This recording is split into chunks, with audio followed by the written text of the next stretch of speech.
Hello all, this is Dr. Dave Maslach talking to you about reciprocity.com. The E is written with a 3, and in this particular video, I'm going to talk to you why so many professors come from all over the world and not from their own particular country at the institution that they're at. So if you don't know me, I'm an associate professor of innovation strategy and entrepreneurship, and I created this whole reciprocity project to give back as much as I possibly can. There were so many people that helped me out that I want to pay the favor forward and help you out. So if you don't know me, I'm actually a immigrant at the country that I'm currently in. I live in the United States at this moment. I'm originally born and raised in Canada, and we immigrated to the United States to take a job at a really good research institution. And this is kind of reflective of most people that are in academia. Most people in academia actually move around a fair bit. And in the game of science, it is very much a global endeavor. The world is not limited to a specific country when you're studying a particular topic, right? And the reason is that there's people from all over the world that are studying these little sub-niches of knowledge, and these sub-niches of knowledge are really important, but there's only a few people in the entire world that are studying these particular things, right? So if you can imagine in any particular industry to have people at the top of their game, right? So you think about celebrities, for example, or top CEOs, or athletes, or golfers, or chefs, or anything like that. There is only a certain number of people that have that particular skill set that somebody is looking for in a particular subdomain, and the universities have to recruit broadly to find those particular people.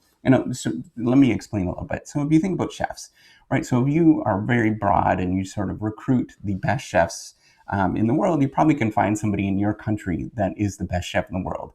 But if you're looking for somebody that is the best, maybe you really need a truffle chef, for example. Well, there's only going to be a few number of people in the entire world that are truffle chefs. And that's the kind of the same sort of thing that happens within the university system. They're looking for somebody of a specific sort of type or specific kind of knowledge set.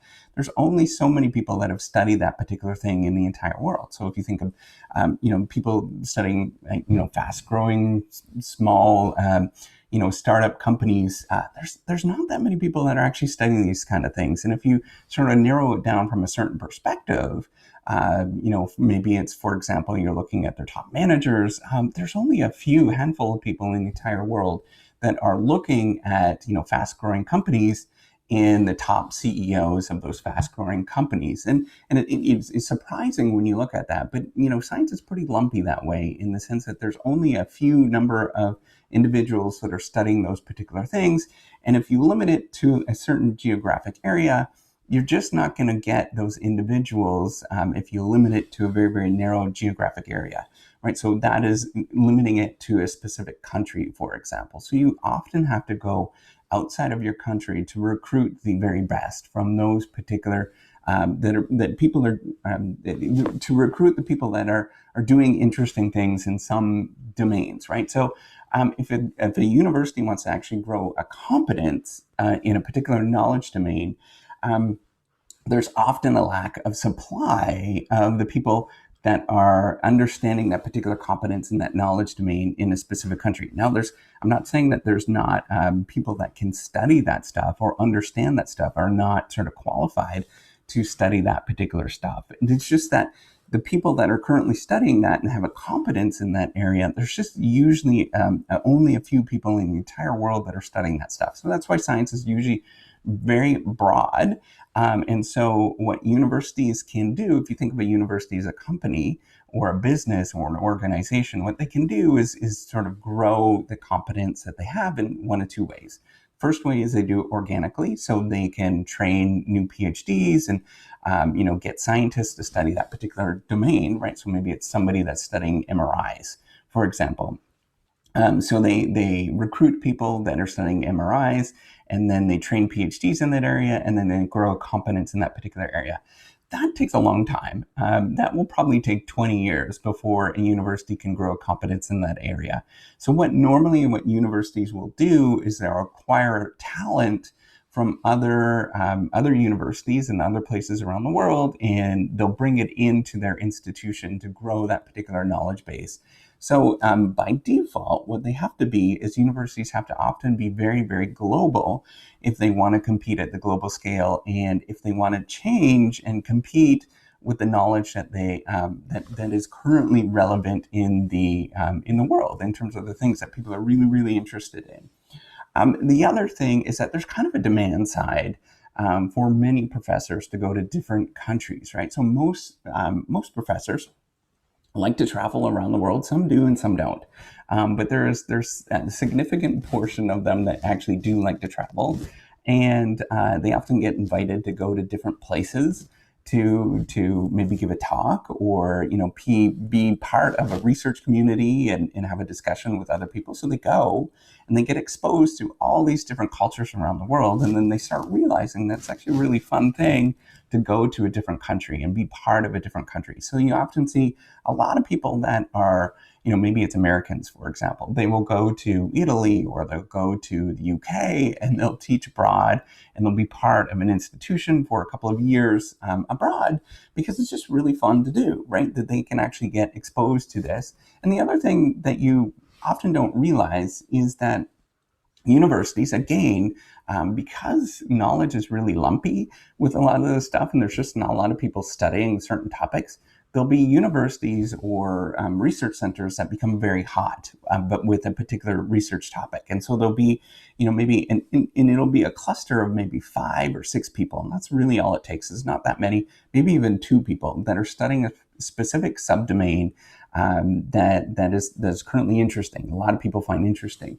And so those people will draw in other people to go to that institution. They'll create a little cluster at that university, and it becomes very attractive to go to that particular university and to do research at the university. And that happens all the time. In terms of a certain area becomes hot, a couple of people that are doing interesting things, people want to go there, and it becomes very attractive. So maybe it's a school in Russia or a university in Russia that becomes very hot in this particular research domain.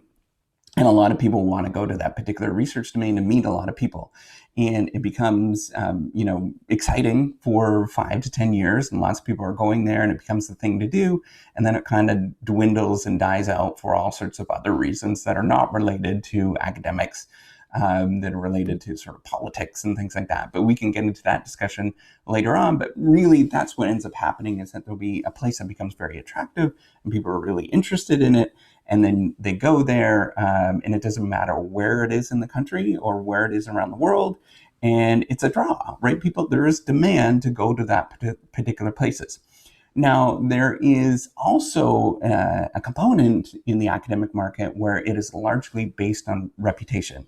So the market in academics is really, really reputation based.